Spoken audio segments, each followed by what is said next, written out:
Good evening, everyone, and welcome to a night of spine-tingling terror. Tonight, we journey deep into the heart of the wilderness to share some of the most horrifying camping tales ever told. Prepare yourself for a night of fear and suspense as we uncover the dark secrets lurking in the shadows. So pitch your tents, gather close, and let the nightmares begin. This is genuine chilling camping tales from the heart of the deep woods. Finally, we planned a trip. 4 of us, including myself, Jake, Bill, and Kyle, decided to go camping at Mossy Glen Hollow, a supposedly haunted state park in northeastern Iowa during the spring break of my junior year of high school. I lived in a small Iowa town with a district spanning several tiny hamlets. In the summer of 2014, a few friends and I started a film club to make short films and compete in national festivals. We were a small group and struggled to get together for actual filming until spring break of 2015.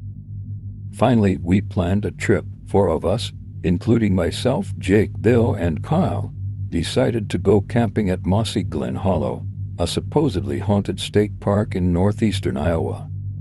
Mossy Glen Hollow had a grim history dating back to the 1850s, with several murders, suicides, and even a hired hitman in the 1930s, eager for an adventure. We loaded up 2 sedans and set off thinking we were prepared for a spooky experience. However, our troubles began after the first hour and a half on the road. My phone's data signal cut out, and the GPS randomly changed directions on us. None of us knew where Mossy Glen was, so we had no choice but to follow the new route.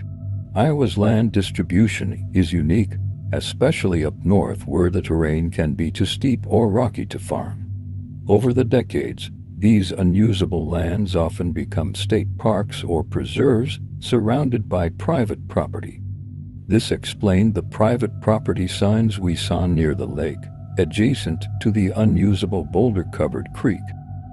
Once deep into the countryside, our GPS took us off paved highways onto gravel and then dirt roads.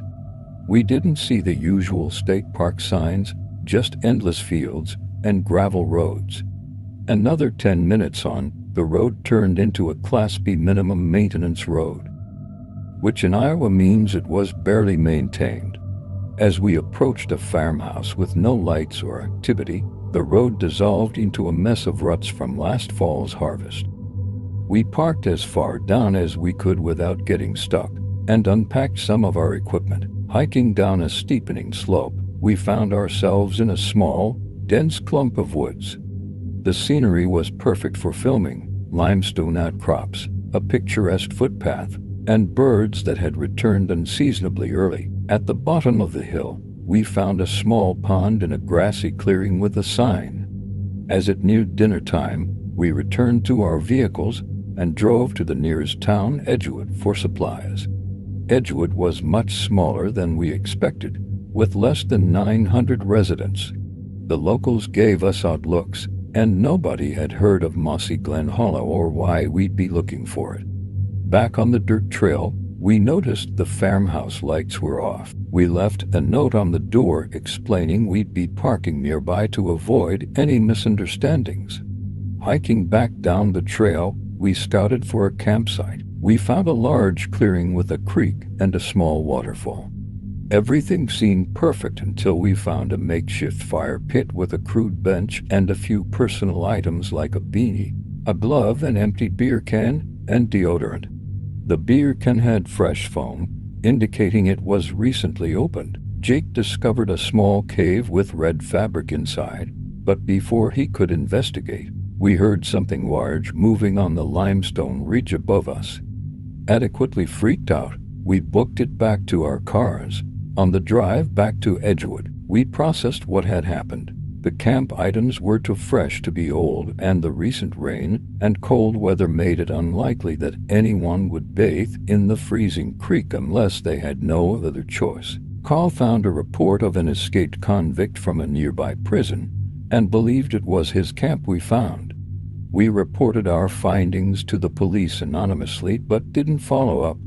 The situation didn't seem serious enough for the small-town police to investigate thoroughly. Looking back, whoever made the noise on the ridge wanted to scare us off without confronting us. The rerouted GPS had led us to an old, now inaccessible park entrance, explaining why the area seemed so isolated. Whoever was at Mossy Glen Hollow that day, let's not meet again. In 2000, when I was 10, my parents sent me to a 5-day Bible camp in Huntsville, Ontario. Raised without religion, I felt out of place, but I got along with the other girls in my cabin. 8 of us shared a room on the far right of the main floor, while the camp counselors stayed upstairs. On the 3rd night, my bunkmate and I were chatting when our counselor, from a small door near the ceiling, told us to quiet down. We obeyed and went to sleep. Suddenly, Brianna's urgent voice woke me up. I turned and saw a black figure with long curly hair sitting on the ladder of the bunk bed across from mine. The moonlight illuminated the room, but this figure was entirely opaque. All the girls were awake and crying, but I was too terrified to move or make a sound. The figure stood up, jumped off the ladder, and approached me. My friends screamed for me to get out, but I was paralyzed. Finally, I mustered the courage to run to the other side of the room and climbed into Brianna and Angel's bunk. We hugged, crying hysterically. Angel turned on the light, and the figure vanished. The camp counselor, hearing the commotion, dismissed our fear as imagination and told us to go back to sleep. Minutes later, screams erupted from the room across the hall. The counselor scolded us for causing panic and dismissed the other girls' fear as well. Eventually, we all went back to bed, but the incident left a lasting impression. A week after camp, I called Angel and Brianna, and they both confirmed they remembered that night vividly. This was my first paranormal experience, but not my last. At 14, strange occurrences began at home. Scratching noises outside my room, growling footsteps with long toenails, deep laughter, and whispers of my name. These noises gradually moved from outside my room to inside, rarely accompanied by visual sightings. When I did see something, it was a tall, black-hooded figure in my doorway or at the foot of my bed. Sometimes, I felt something grab my foot or run its fingers through my hair.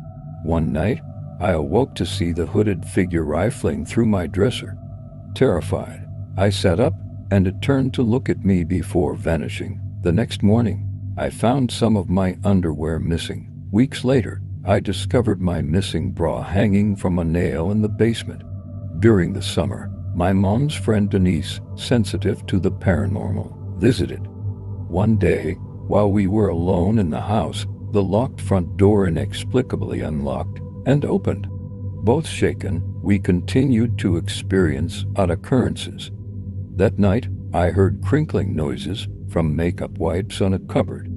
They fell, and shortly after, my bed was shoved hard against the wall with me in it. My mom dismissed it as nonsense, but I found an indentation in the wall where the bed had hit. These events were unsettling, and I swear they're all true. In primary school, during 3rd grade, our class had a camp out on our school's rugby field one Friday night. Instead of tents, we all slept in the clubhouse on the field. The evening was filled with games, songs, and teasing 3rd grade couples. It was an amazing night until my friends and I decided to hide on the far side of the rugby field, with all the lights turned off. We had 3 flashlights and, already feeling spooky, planned to hide in our usual tree. As we approached the tree, we saw 2 men or maybe teenagers in the dark. Terrified, we sprinted back to the clubhouse and told the 3 teachers who were supervising us. They called everyone inside for safety. The male teacher grabbed a flashlight and went to check if there were really 2 men and how they had entered the field, since the only way in was through the school. We were supposed to close the blinds, but I was too curious and kept peeking. From my vantage point, I watched the teacher walk about 40 meters until he stood behind a tree. He remained there for about 2 minutes before returning, saying he saw nothing but suggesting they call the police just in case. It was clear he was too scared to investigate further, which, in hindsight, I completely understand. Later that night, 2 police officers arrived, followed by 2 more vans.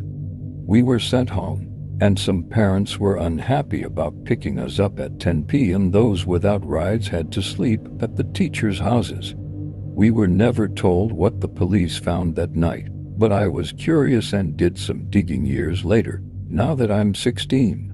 Returning to school that Monday, my friends and I visited the tree where we had seen the men.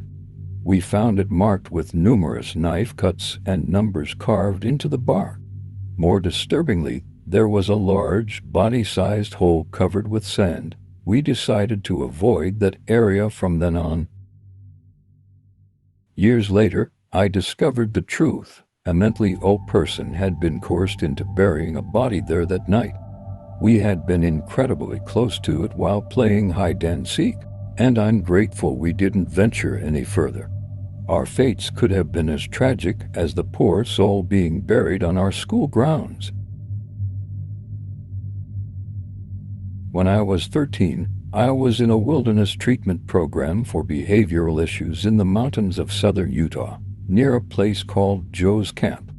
A lot of strange things happened there, but one incident stands out as the most terrifying, and I can still recall the physical sensation it gave me.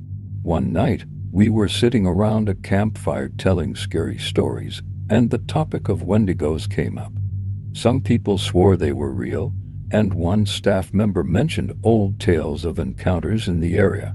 We debated it for a few minutes, and then, being the edgy teen I blurted out something like, "Screw a Wendigo, I'll kill one with my bare hands if it shows itself." Later that night, I had a disturbing dream. I was watching a deer in a clearing when I suddenly felt an overwhelming sense of doom. Out of nowhere, the deer was crushed, completely obliterated by a big rock, and its spinal cord flew out and impaled me. I felt the impalement, and it was the worst, weirdest pain I've ever experienced, like a dirty, scraping feeling.